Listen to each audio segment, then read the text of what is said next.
Hello and welcome to Chemistry Nuggets where you can polish your knowledge and clear your doubts. Friends, आज का video है thermodynamics class 11 chemistry का part 4। इस part में हम जानेंगे कि change in internal energy work के द्वारा और हीट के द्वारा कैसे हो रहा है। तो चलिए स्टार्ट करते हैं। First topic change in internal energy by work. So friends, इसके पहले वाले वीडियो में पार्ट 3 में हमने पढ़ा कि इंटरनल एनर्जी क्या है और चेंज इन इंटरनल एनर्जी किस पे डिपेंड करती है। तो चेंज इन इंटरनल एनर्जी 3 बातों पे डिपेंड करती है। पहला है या तो उस पे कुछ वर्क हो रहा हो, दूसरा है पॉइंट कि उसमें कुछ हीट ट्रांसफर हो रहा हो वहां पर, और तीसरा है कि कुछ मास का ट्रांसफर हो रहा है। ठीक है, तो इन तीनों बातों पे डिपेंड करता है कि इंटरनल एनर्जी चेंज होगा या नहीं होगा। अब बात आते हैं सबसे पहले वाले पर, change in internal energy by work. अब वर्क के द्वारा कैसे चेंज हो रहा है ये हम स्टडी करेंगे, हो भी रहा है या नहीं ये भी समझेंगे। तो चलिए, इसके लिए हमें सबसे पहले क्या चाहिए होगा, एक ऐसा सिस्टम जिसकी वॉल्स एडियाबैटिक हो। तो सपोज कर लीजिए हमारे पास ये एक सिस्टम है, ठीक, इसमें कुछ लिक्विड भरा हुआ है और इसकी वॉल्स कैसी हैं, एडियाबैटिक। अब एडियाबैटिक सिस्टम का क्या मतलब है? एडियाबैटिक सिस्टम एक ऐसा सिस्टम होता है जहां पर आप वर्क तो हो सकता है, वर्क के फॉर्म में एनर्जी का एक्सचेंज हो सकता है, लेकिन हीट के फॉर्म में एनर्जी का एक्सचेंज नहीं हो सकता। तो system that allows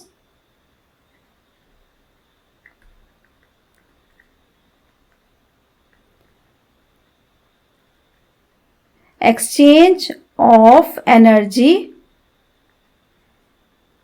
by work only and not by heat। सो अब ऐसे कंडीशन में कि जब हमें इंटरनल एनर्जी चेंज करना है और केवल वर्क के द्वारा करना है, इसलिए हमने एडियाबैटिक सिस्टम लिया है। अब यहां पर हीट का ट्रांसफर नहीं होगा, यानी कि यहां पर Q की वैल्यू हो जाएगी 0। तभी तो हम समझेंगे ना, जब हीट ट्रांसफर नहीं हो रहा तो केवल जो चेंज आ रहा है वो केवल वर्क के कारण आएगा। ठीक है, तो अब हमने जब यहां पर क्या किया, अब इसको हम सपोज करिए इसका हमको वर्क डन करना है, तो हमने एक स्ट्रॉ लिया, स्ट्रॉ लेकर कंटेनर में डालिए और उसको चर्न करना शुरू कीजिए। उससे क्या होगा, अंदर जो लिक्विड है उसका टेम्परेचर राइज होगा। टेम्परेचर राइज होने से क्या होगा, उसका state of the function change होगा। अब state of the function change हुआ तो इसका मतलब चेंज इन इंटरनल एनर्जी भी होगा, इंटरनल एनर्जी चेंज हो जाएगा। ठीक है, तो इस केस में हम क्या कहेंगे, इंटरनल एनर्जी हमने चेंज किया किसके द्वारा, केवल वर्क के द्वारा। यहां पर हीट का कोई रोल नहीं था। तो हम लिख सकते हैं change in internal energy is equal to work, adiabatic work.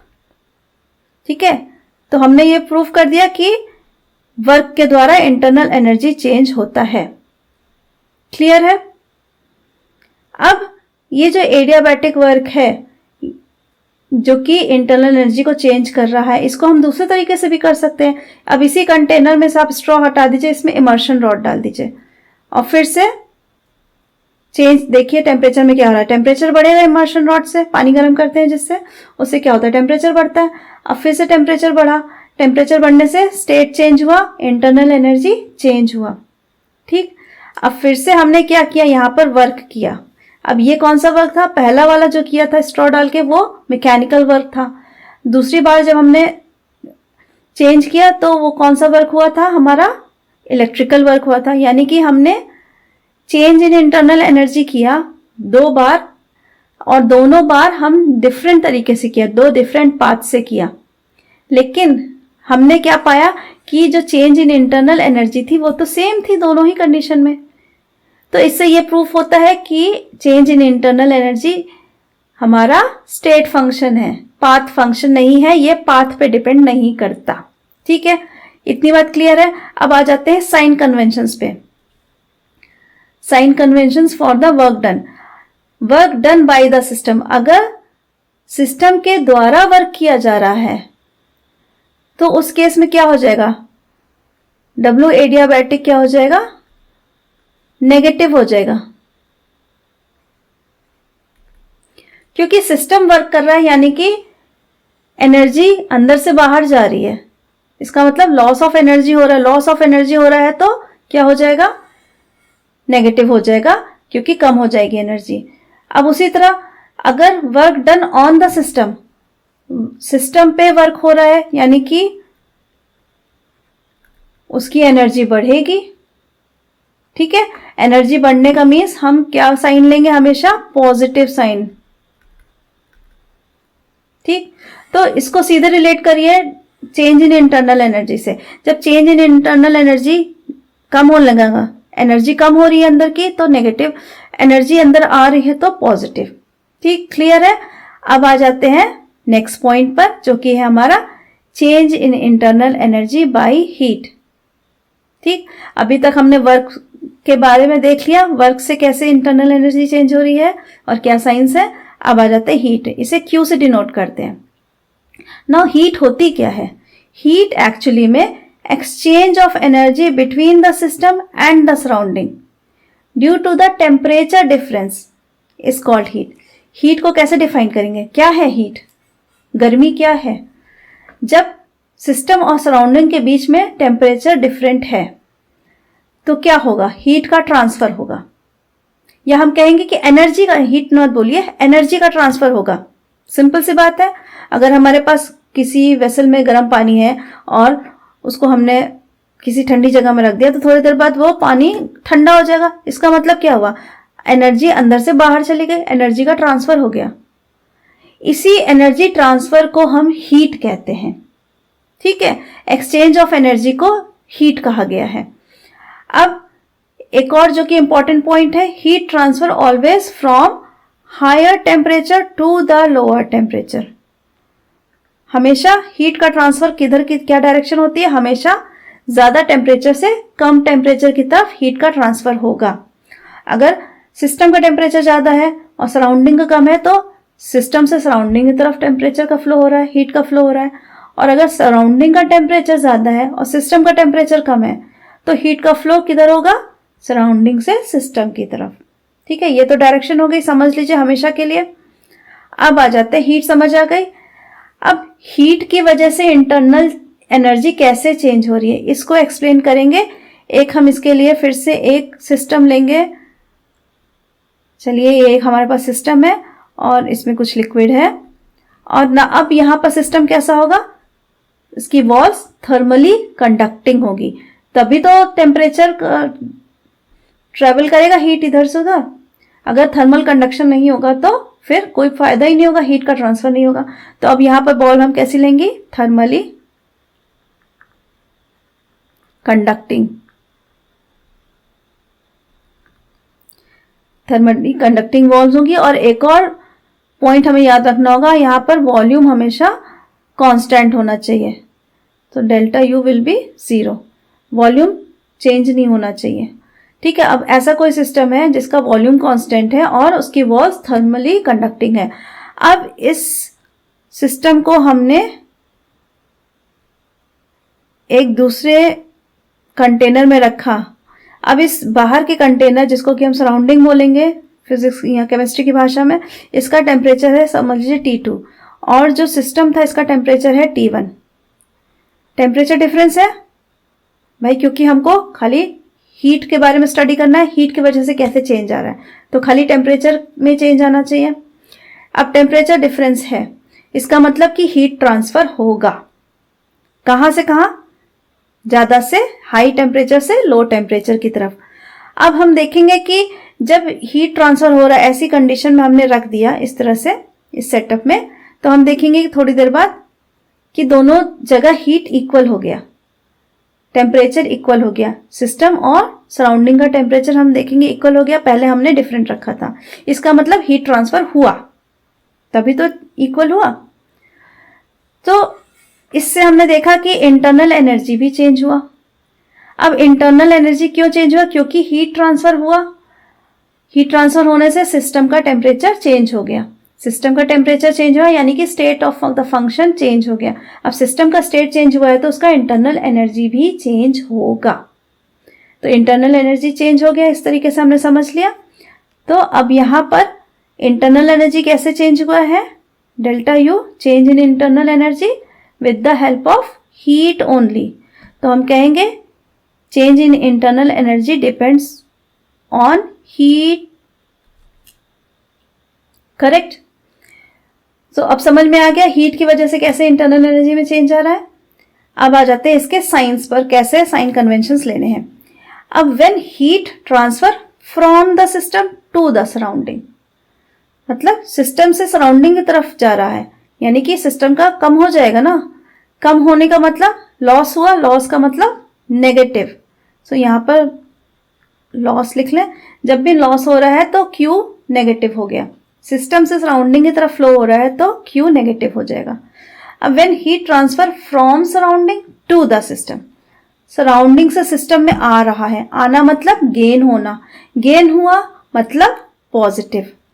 तो यहां पर Q हमारा हो जाएगा पॉजिटिव, यानी कि गेन इन एनर्जी हो गया। तो अगर इस तरह से सीधा सीधा नहीं याद हो रहा तो गेन और लॉस के तरीके से याद कर लीजिए। जब भी गेन होगा इन एनर्जी में तो हमारा साइन पॉजिटिव आएगा। जब भी देखेंगे कि एनर्जी लॉस हो रही है तो हम साइन को नेगेटिव मानेंगे। ठीक है, इसका बहुत ध्यान रखना है न्यूमेरिकल्स कंसेप्ट में, इसलिए मैं बार बार पॉइंट कर रही हूँ इस चीज को। चलिए अब यहां तक तो आ गए कि हमने पढ़ लिया कि इंटरनल एनर्जी वर्क से चेंज होती है और हीट से चेंज होती है। अब अगर इन दोनों को मिला दें, change in internal energy by heat and work. अब नॉर्मल कंडीशन में तो ऐसा पॉसिबल नहीं कि खाली एडियाबैटिक सिस्टम हो तो खाली वर्क डन हो रहा है, खाली थर्मली कंडक्टिंग हो, कोई वर्क नहीं कर रहे हैं, खाली टेम्परेचर डिफरेंस हो रहा है। नॉर्मल केस में क्या कहेंगे हम कि जो चेंज इन इंटरनल एनर्जी है वो हीट और वर्क दोनों पे डिपेंड कर रही है together. Whatever the change in internal energy is by the work and the heat together. ठीक है, और इसी को हम डिनोट करते हैं delta U is equal to Q plus W. और यही इक्वेशन हमारी कहलाती है फर्स्ट लॉ ऑफ थर्मोडायनेमिक्स।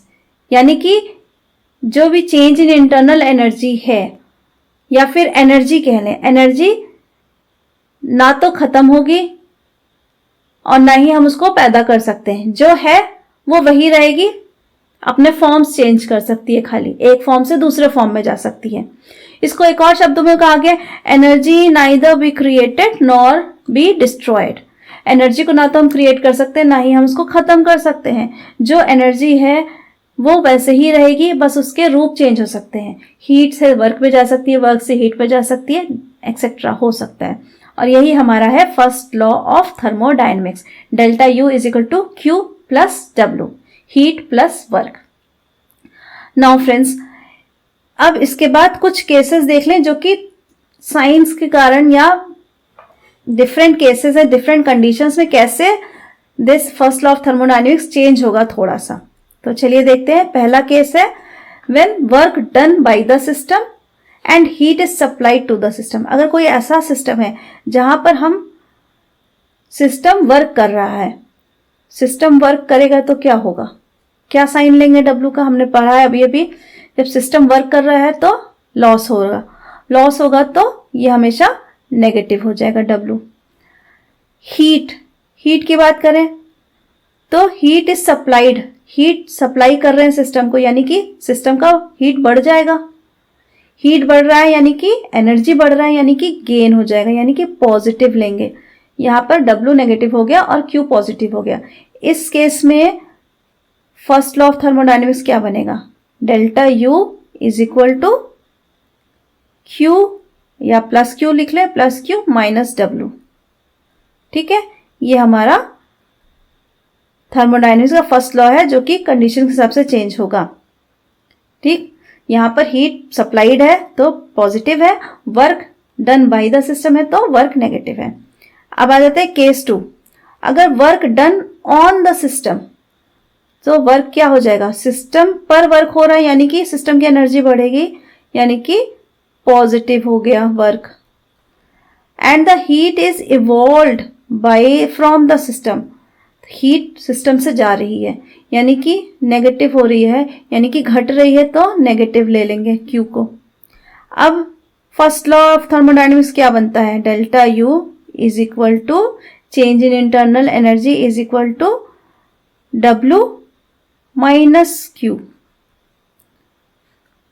ये हमारा दूसरा केस बन रहा है।